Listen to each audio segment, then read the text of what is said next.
Éclairage sur un sujet de l'actualité économique. Taux de change à l'indicatif à l'interbancaire et au parallèle.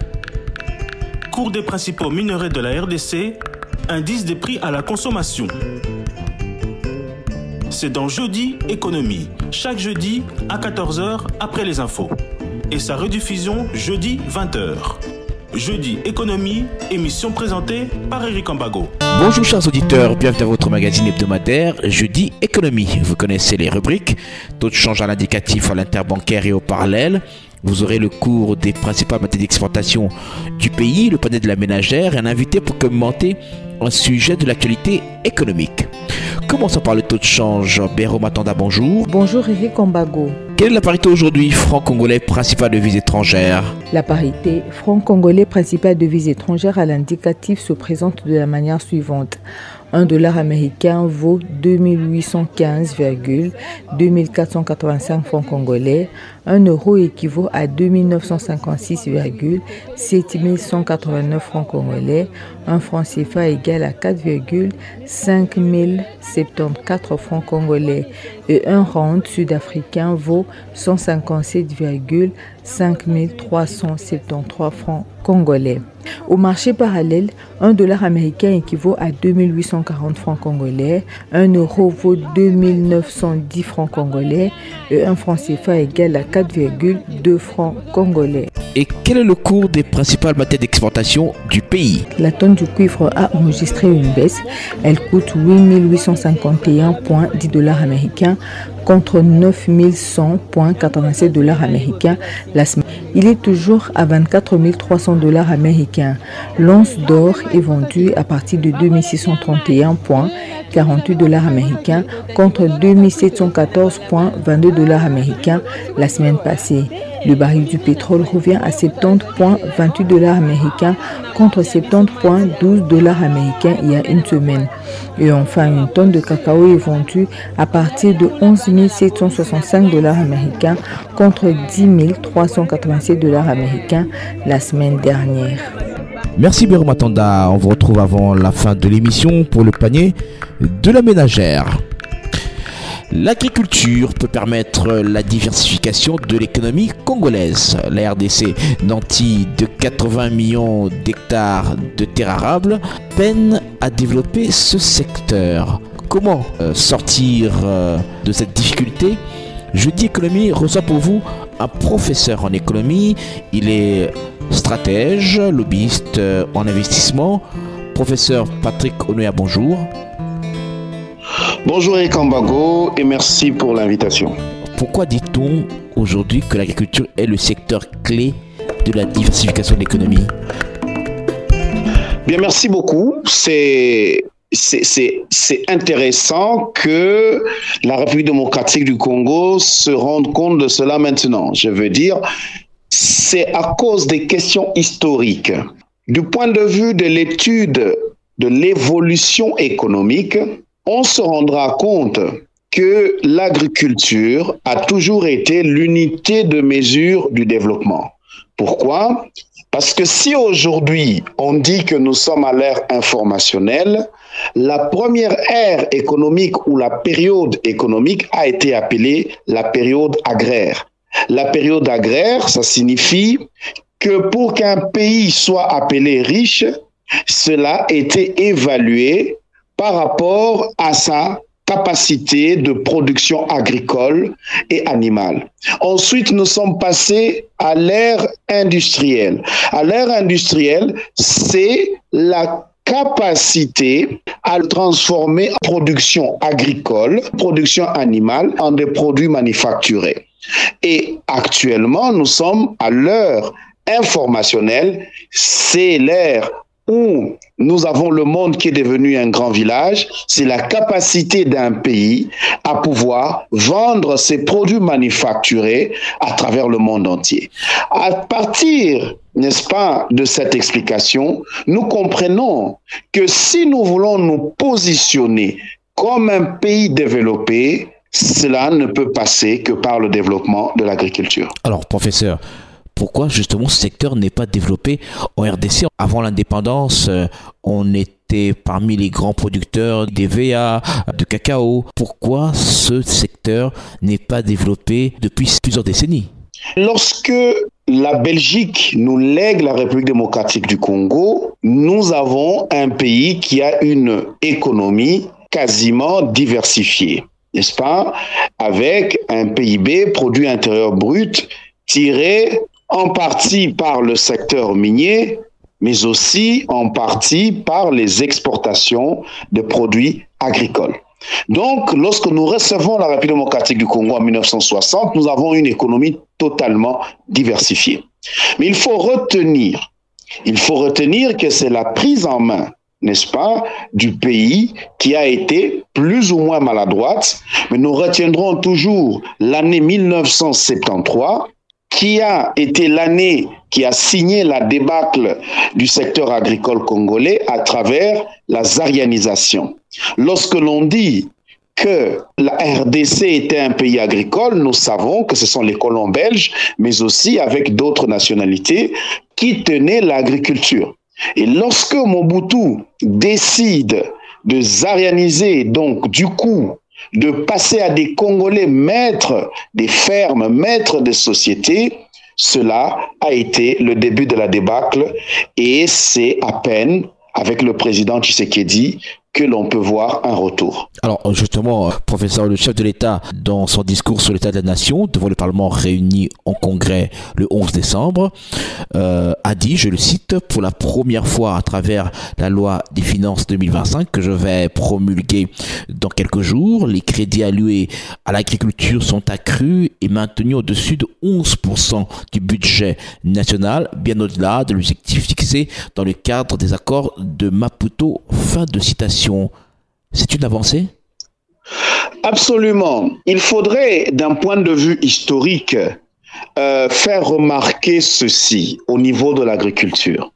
C'est que 20 ans, plus ou moins 20 ans avant le premier mandat du chef de l'État, le budget alloué à l'agriculture n'a pas dépassé 2%. Et pendant le premier mandat du chef de l'État, on a atteint les 5% et actuellement 11%. Pourquoi on a toujours négligé l'agriculture dans l'élaboration de tous les projets de la finance? Merci beaucoup. Ça, c'est une bonne question. Je vais vous faire part là de mes réflexions actuellement sur la question. Il y a une corrélation directe entre la culture d'un peuple et son développement. En 1962, un agronome français a écrit un livre que j'aime beaucoup, L'Afrique noire est mal partie. Dans ce livre-là, René Dumont explique que l'Africain noir, d'après les indépendances, a passé son temps à singer le blanc, porter la veste, porter la cravate. Voilà pourquoi même nos mamans, pour faire les études, on encourage les études où on travaille dans un bureau.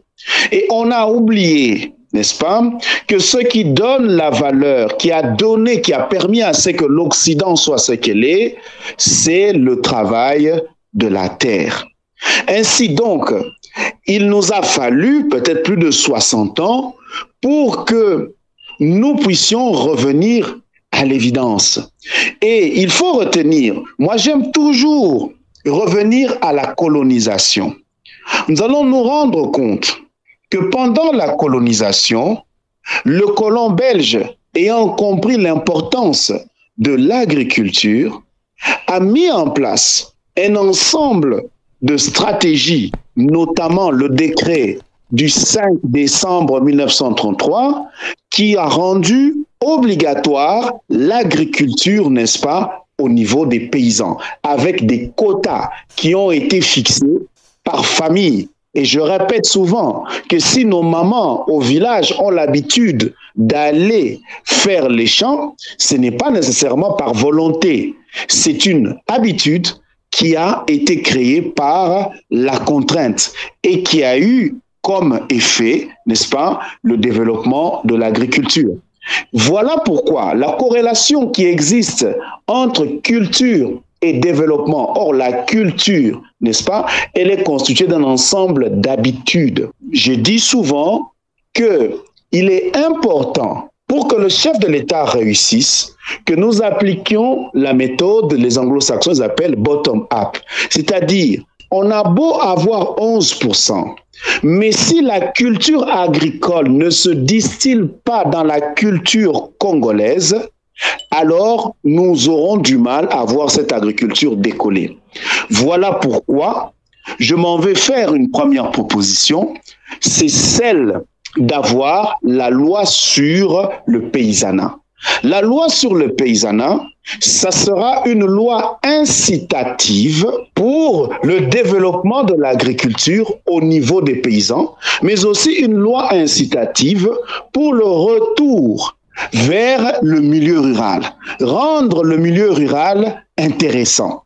Et le décret royal de 1933 avait quelque chose d'intéressant qu'on peut copier. Le roi des Belges a fait constater à tout Belge qui voulait faire l'agriculture au Congo, il lui a fait comprendre que vous ne pouvez pas faire l'agriculture en étant dans la métropole. On a mis en place des mécanismes d'incitation pour que les Belges aillent habiter dans l'arrière-pays.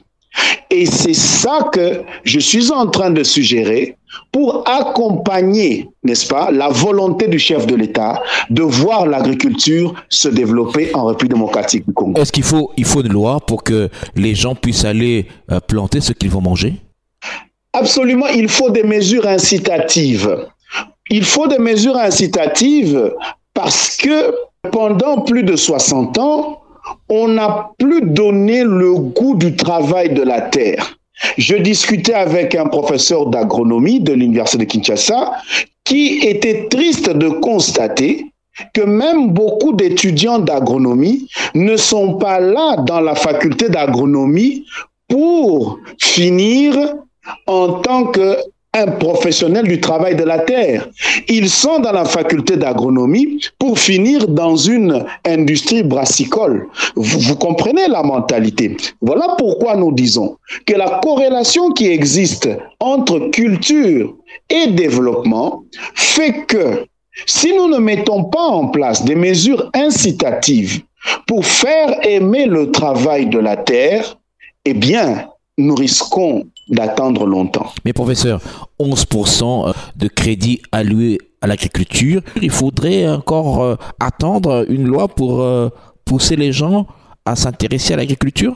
Je dois souligner avec beaucoup d'appréciation le fait que le chef de l'État a, dans son discours à la nation, fait allusion à la loi fondamentale sur l'agriculture de 2011 en mettant un accent, par exemple, sur la mise en place du cadastre agricole et d'un ensemble d'autres structures qui ont déjà été suggérées dans la loi de 2011, mais qui souffraient encore d'application. Ça, c'est un fait. Il faut retenir que l'agriculture en République démocratique du Congo souffre d'importants problèmes structurels. Et lorsque l'on veut développer l'agriculture dans un pays, on doit le développer en fonction des filières. Et de façon globale, nous avons les filières industrielles, nous avons les filières vivrières, ainsi que nous avons les filières animales. Il est important que le développement de l'agriculture soit structuré. Parce que si un paysan n'arrive pas à subvenir à ses besoins par l'agriculture, eh bien, il va fuir. C'est le cas, par exemple, dans le centre du pays. Dans le centre du pays, pendant plus de 30 ans, n'est-ce pas, plus de 3 décennies, dans la région du Kasaï, les gens ont dû pratiquement haïr l'agriculture au profit de la recherche du diamant. De telle sorte que, de plus en plus, s'il faut amener les gens à revenir au travail de la terre, n'est-ce pas, il faut mettre en place des mesures incitatives. D'ailleurs, du reste, nous savons tous que cela explique pourquoi il y a beaucoup de Wewa actuellement à Kinshasa. Ce que je suis en train de vouloir dire, c'est que les mesures incitatives sont importantes, pour que les gens se sentent à l'aise sur ce travail de la terre. Déjà, à la colonisation, permettez-moi toujours de faire recours à la colonisation. Une étude menée en 1949 a fait une étude sur l'exode rural entre 1917 et 1947 et a vu que l'exode rural, n'est-ce pas, est un frein au travail de l'agriculture. Parce que plus les gens fuient le milieu rural, plus la main-d'œuvre agricole, n'est-ce pas, se fait rare. Alors, pendant que maintenant le chef de l'État fait de l'agriculture priorité de priorité, actuellement, l'exode rural, n'est-ce pas, bat son plein. Voilà pourquoi il est important que ceux qui sont encore au village et qui ont des plans pour venir dans le grand centre apprennent qu'il y a un ensemble de mesures qui vont être prises, des mesures incitatives pour qu'ils soient bien là où ils sont. Mais aussi, et j'insiste, les grands centres sont surpeuplés, mais que ceux qui sont venus et qui ne font rien, qu'ils arrivent à comprendre qu'il y a des mécanismes mis en place pour qu'ils rentrent là où ils sont et qu'ils vivent de l'agriculture. Mais il y a des promesses qui ont été formulées, faites et qui n'ont jamais été réalisées. Vous allez, comme ça, du coup, convaincre ceux qui sont déjà à Kinshasa et ceux qui veulent venir ici à abandonner leur projet? Non, certainement pas. J'apprécie cette observation. Voilà pourquoi ma recommandation auprès du gouvernement, c'est que partant de la volonté du chef de l'État, il est important de formuler ce qu'on appelle des objectifs SMART, c'est-à-dire des objectifs spécifiques, des objectifs réalistes et temporels. Il est important de se fixer pour l'année 2025 des objectifs clairs. Par exemple, en termes de filière maïs, quel est le taux d'exécution qu'on attend? Mettre en place des stratégies et y travailler. Et si les gens voient des actions claires, eh bien, ils vont comprendre que c'est un nouveau vent qui commence. Pour convaincre ceux qui sont à Kinshasa, victimes de l'exode rural, il faudrait peut-être mettre à leur disposition un financement pour leur permettre d'aller investir dans les villages. Et ceux qui sont en village, que l'on puisse les insérer dans un programme qui leur permet d'avoir de quoi booster leurs activités. Absolument. Permettez-moi toujours de faire recours à la colonisation. À l'époque coloniale, le colon belge avait mis en place un fonds qu'il a appelé Fonds du paysanat indigène. Ce fonds du paysanat indigène suivait exactement cet objectif. C'est de mettre en place un financement pour que l'indigène arrive à se développer avec l'agriculture. Mais aussi, ça c'est dans un sens. Dans un deuxième sens, de décourager ceux épris par l'exode rural, de comprendre qu'il y a moyen de pouvoir avoir un financement pour se développer localement. Eh bien, dans la colonisation, tout n'était pas mauvais. Cette loi que nous proposons sur le paysanat devrait effectivement être accompagnée par un fonds qui permettrait à ce qu'un intellectuel qui veut aller ouvrir une ferme, n'est-ce pas, un agronome soit-il, qu'il puisse avoir le moyen de faire le retour vers le milieu rural. Au-delà de cela, il y a la nécessité aussi d'une loi sur le filtrage des investissements dans le secteur agroalimentaire.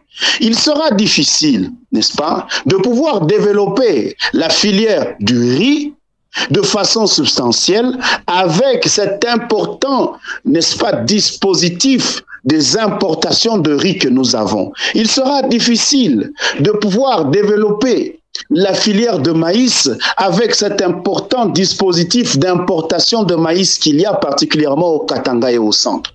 Il doit y avoir, n'est-ce pas, un filtrage en termes des investissements dans le secteur agroalimentaire pour pouvoir permettre un développement local. Je prends l'exemple, nous sommes au mois de décembre, nous allons voir la quantité de poulets qui va être commandée, n'est-ce pas, de l'étranger. comment, si les choses restent égales, on peut développer, n'est-ce pas, l'industrie de la volaille. Ceci signifie qu'il est important qu'il existe aussi des lois en termes de filtrage, n'est-ce pas, des investissements, particulièrement dans le secteur agroalimentaire, afin de stimuler la production locale. Vous aviez parlé des fêtes de fin d'année avec les poulets qui seront importés. Le gouvernement ne devrait pas planifier, par exemple, l'appui aux éleveurs pour qu'à la fin de l'année, qu'ils produisent plus. Absolument. Ceci devrait aller dans le sens de ce que nous avons invité le gouvernement à avoir des objectifs clairement identifiés pour l'année 2025. Les choses devraient être suffisamment claires en termes d'action. Par exemple, si nous commandons de poulets pour 100 millions de dollars l'an, nous souhaitons à ce que le gouvernement se fixe un objectif. Pour l'année 2025, réduire par exemple l'importation de poulets de 20%. Et ayant fixé cet objectif, n'est-ce pas, quelles sont les actions qui vont être mises en œuvre?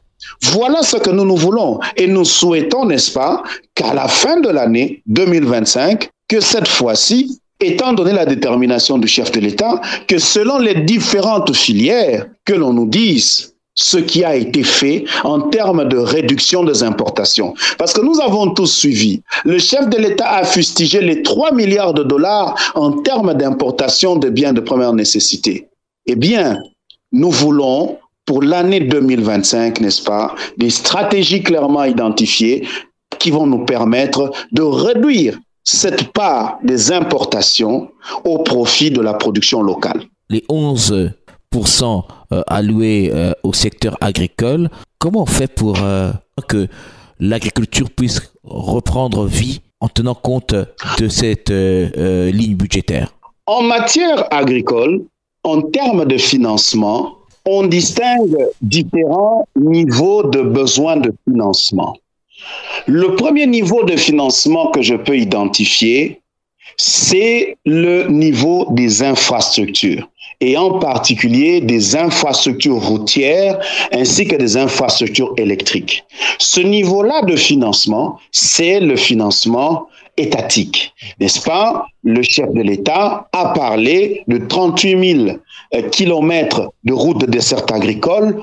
Voici un premier pôle de financement auquel les 11% doivent servir.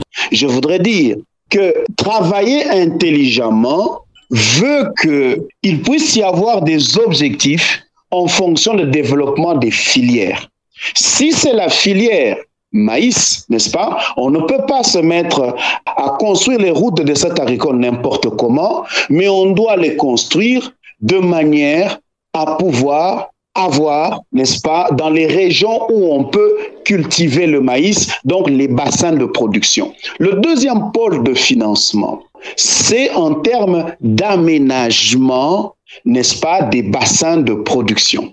Les bassins de production ont besoin d'être aménagés. Les points d'eau, n'est-ce pas, l'électricité, ainsi de suite, pour pouvoir faciliter cette production. Au-delà des routes, il y a la question de l'aménagement de l'irrigation entre les cours d'eau et les différents kilomètres qu'il y a. L'irrigation, toutes ces choses-là nécessitent un certain financement pour que cela se fasse. Pourquoi il faut investir dans cela? C'est pour faciliter la vie, n'est-ce pas, aux cultivateurs. Un troisième niveau de financement, c'est au niveau des organisations paysannes. Les organisations paysannes sont structurées de manière, ils peuvent avoir besoin des marchés, ils peuvent avoir besoin de chambres froides, n'est-ce pas? La conservation, c'est-à-dire comment on conserve les produits, comment on stocke les produits. Toutes ces questions-là nécessitent des infrastructures et on a besoin d'un financement pour cela. Mais en dernier, c'est le financement qui va directement chez l'agriculteur. L'agriculteur a besoin de financement, n'est-ce pas, pour assurer ses semences, ainsi de suite. Et je me permets aussi là de saluer la loi sémencière qui, espérons-le, tel que le chef de l'État l'a dit, sera votée au courant de cette année 2025, parce que pour espérer produire, n'est-ce pas, il faut avoir de bonnes semences. Et la loi sémencière est utile à ce niveau-là. Utile comment cette loi? Pour avoir de bonnes semences, cela nécessite une certaine expertise, n'est-ce pas? Il ne faut pas demander à un cultivateur de maïs lui-même de fabriquer les semences de maïs. Il est important que l'État qui veut voir, n'est-ce pas, la production de maïs augmenter, de s'assurer de la production des semences améliorées qui résistent, n'est-ce pas, à un ensemble de maladies qui peuvent ronger une culture. Alors, comment l'État produit ces semences? L'État s'est armé en la matière d'un ensemble de structures. Nous avons telles que l'INERA, nous avons le SENASEM, n'est-ce pas, qui sont des structures étatiques chargées du développement des recherches en matière agronomique. Il est question effectivement ici, avec les 11%, n'est-ce pas, de pouvoir financer la recherche agronomique à travers l'INERA, à travers le SENASEM. L'INERA, je vais insister sur l'INERA, qui est l'Institut national de recherche agronomique, qui a été créé en 1933 par un décret royal,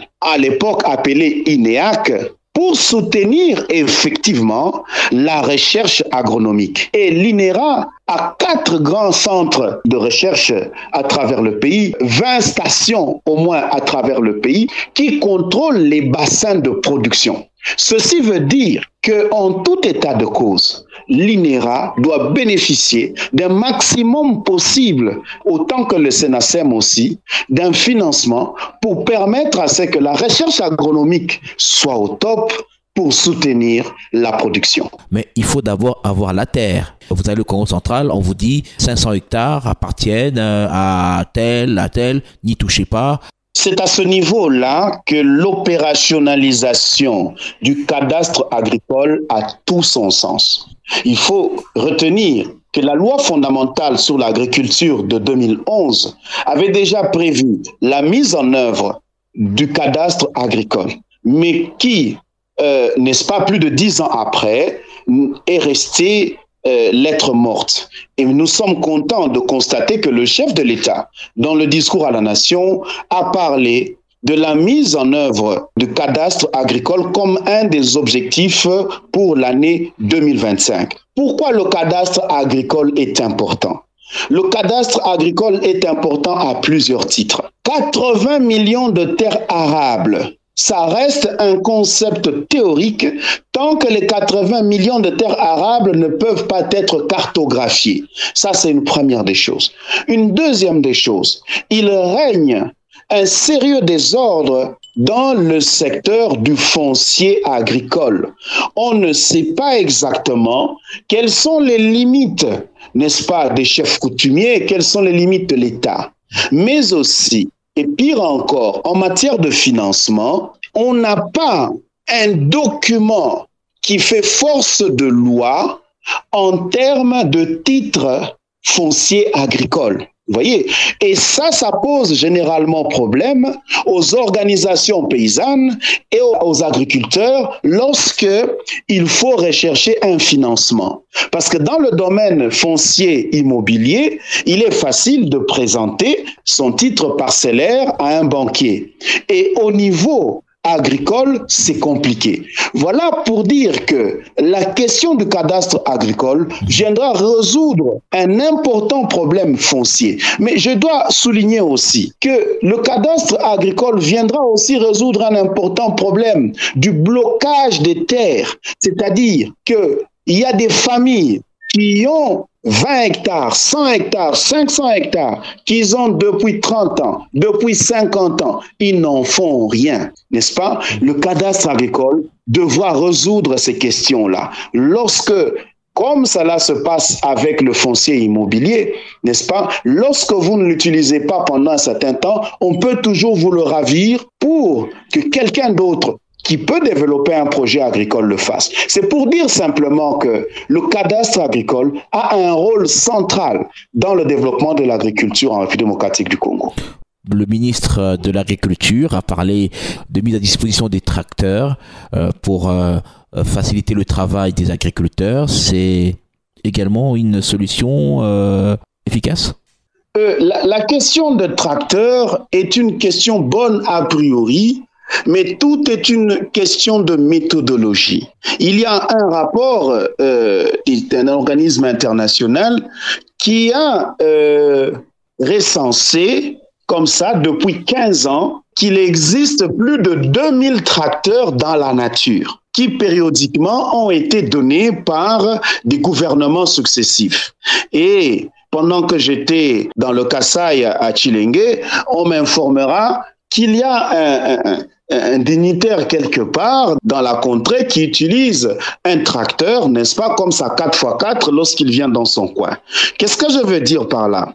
Je veux dire que la traction mécanique, elle est importante, mais simplement, elle doit être bien structurée, bien orientée, n'est-ce pas? Mais aussi, les études démontrent que la traction animale dans certains coins n'est pas à négliger. Pour des petits étendues, on n'a pas nécessairement besoin, n'est-ce pas, d'un tracteur. Un bœuf peut faire l'affaire. Et parfois, pour les petites quantités, la traction animale a d'autres avantages, n'est-ce pas? Parce qu'à travers ces excréments, les excréments, par exemple, de bœuf, servent aussi à fertiliser la terre. Ceci veut simplement dire qu'il est important que l'on sache adapter la technique aux besoins. Professeur, 38 000 kilomètres de routes agricoles à construire ou à réhabiliter en une seule année, c'est possible? Tout est une question de méthodologie. Ce que j'ai apprécié auprès du chef de l'État, c'est d'avoir souligné, et aussi le ministre du Développement rural est revenu dessus dans leur point de presse avec le ministre de l'Agriculture, c'est que la méthode IMO, la méthode à haute intensité de main-d'œuvre, donc la méthode de cantonnage, sera privilégiée. Parce que je veux rappeler qu'à l'époque coloniale, le Belge est passé par des sentiers pour atteindre les villages et a utilisé, n'est-ce pas, les villageois pour ouvrir les routes de desserte agricole. Donc, avec une bonne méthodologie en termes de cantonnage, il est possible de pouvoir travailler de façon simultanée en utilisant la main-d'œuvre locale. Voilà pourquoi j'insiste sur la loi sur le paysanat. Les villages se vident. Ainsi, il est important qu'il puisse y avoir des incitations, des mesures incitatives pour permettre à ce que les gens restent au village parce que sinon, la main-d'œuvre risque de poser problème. Alors, professeur, le chef de l'État a rappelé qu'en octobre 2024, dans le cadre de la coopération avec la Banque africaine de développement, la RDC a lancé par l'entremise du Fonds social de la République démocratique du Congo le programme de transformation de l'agriculture PTA-RDC bénéficiant d'un financement de 6,6 milliards de dollars américains sur 10 ans. Ce financement peut être utilisé comment? Merci beaucoup. Mais d'abord, il faut souligner et rappeler que généralement, lorsqu'un bailleur de fonds donne des fonds comme ça, il a déjà une orientation de ce qu'il veut en faire. Entre autres, il y a le fait de l'identification, n'est-ce pas, des agriculteurs à travers les différentes organisations paysannes, la création des statistiques en termes de production, la cartographie des agriculteurs. Mais lorsque vous voyez déjà cela, vous comprenez que les études qui ne sont pas non négligeables prennent déjà une grande partie, n'est-ce pas, de ce financement-là. Mais moi, je veux insister sur le fait qu'il est de coutume que généralement les projets des bailleurs de fonds marchent simplement dans la période où le financement est disponible. Il manque un relais de l'État à partir du moment où le financement n'existe plus. Moi, j'aurais plutôt un conseil au gouvernement, c'est de trouver un mécanisme pour que ces projets qui sont de nature conjoncturelle deviennent structurels afin que l'État arrive toujours à prendre le relais sur les projets de bailleurs de fonds après qu'ils se soient désengagés. Aujourd'hui aussi, il y a un problème. On n'a peut-être pas encore une cartographie des agriculteurs congolais. Absolument. Voilà pourquoi, n'est-ce pas, même ce projet de transformation prend en compte cette question-là.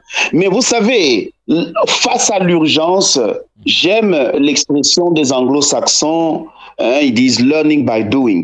Nous apprenons en travaillant parce que les organisations paysannes sont structurées.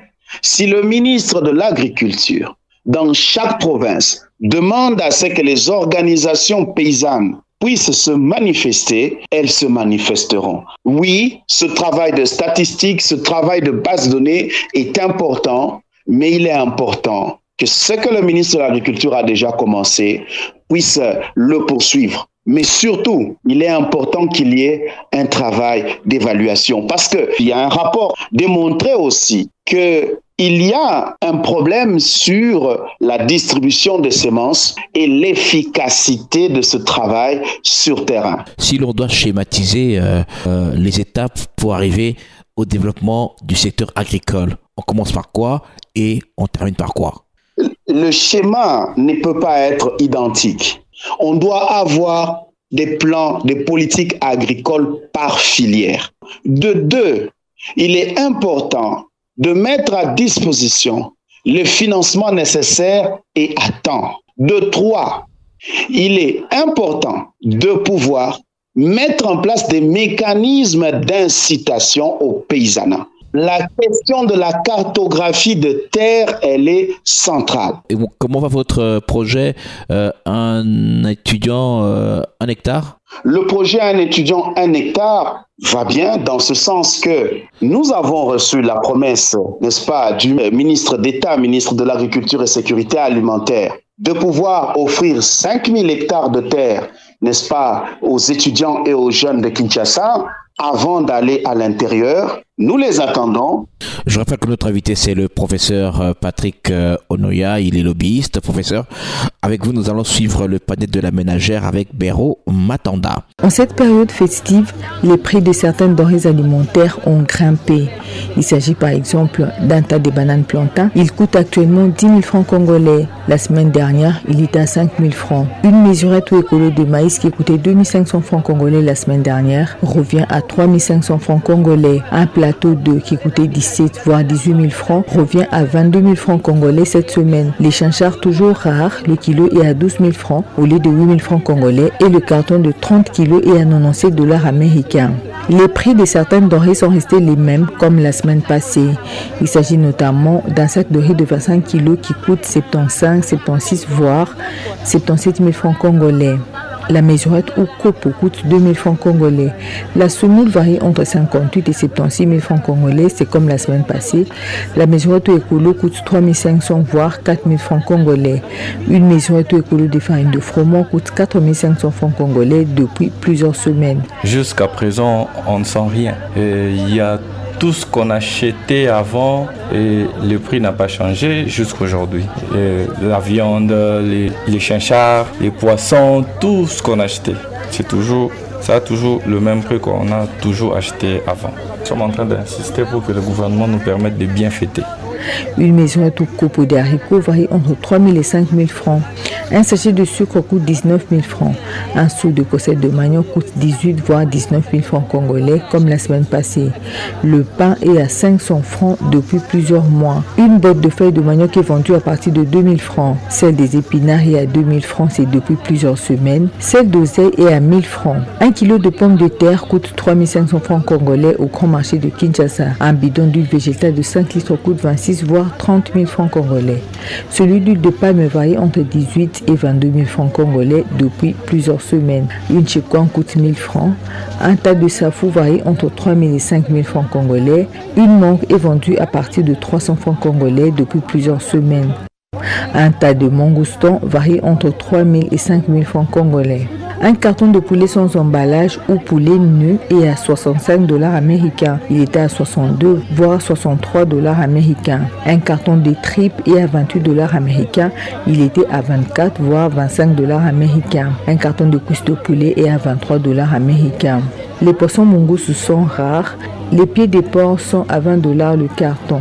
Le kilo est à 7500 francs congolais. Un carton de poisson salé coûte 65 $ américains depuis plusieurs semaines. Un carton de viande est passé de 120 à 135 $ américains. Le kilo est à 22 000 francs congolais. Un carton de poulet coûte 30 $. Il était à 24 $ américains. Le poulet varie entre 12 et 17 000 francs congolais. Merci Biroma Tonda, on vous retrouve l'année prochaine, on va dire comme ça, avec vos différentes rubriques, peut-être avec d'autres. Rapidement, quelques questions vont nous séparer. Professeur, vous avez suivi le panel de la ménagère. Les prix sur le marché n'ont pas véritablement baissé malgré les promesses du gouvernement. En termes commerciaux, il y a toujours une certaine rotation sur les produits. Et je pense que d'ici la semaine prochaine, nous pourrons voir cette diminution ou sinon éviter la flambée. Mais permettez-moi en tant qu'homme de science dire que ce que moi j'encourage le plus, ce sont les mesures structurelles. Entre autres, le filtrage des investissements dans le secteur agroalimentaire, la promotion de la production locale par les Congolais et pour les Congolais. L'RDC a porté plainte contre 2 filiales de Apple en France et en Belgique. Cette action va pouvoir stopper l'exploitation illégale des ressources minières à l'est du pays. J'invite le gouvernement, en plus de cette plainte, à pouvoir formuler une offre commerciale claire à Apple qui permettra à Apple d'acheter directement le produit ici. Professeur, climat des affaires, l'amélioration se fait à pas de tortue. Que le concept du filtrage des investissements puisse soutenir la question de l'amélioration du climat des affaires. Je rappelle que notre invité, c'était le professeur Patrick Onoya, le dernier pour cette saison, pour cette année. Meilleurs vœux pour l'année qui va commencer. Merci beaucoup et merci pour le privilège de m'avoir accordé de clôturer avec vous l'année 2024. Merci et meilleurs vœux à toute l'équipe Top Congo et ainsi qu'aux auditeurs de Top Congo. Merci à Miguel Ménal, le réalisateur. Merci à vous, chers auditeurs. Vous pourrez suivre cette émission sur notre page Facebook, Jeux d'économie avec Eric Kambago. À très bientôt. Éclairage sur un sujet de l'actualité économique. Taux de change à l'indicatif à l'interbancaire et au parallèle. Cours des principaux minerais de la RDC. Indice des prix à la consommation. C'est dans Jeudi Économie, chaque jeudi à 14h après les infos. Et sa rediffusion jeudi 20h. Jeudi Économie, émission présentée par Eric Kambago.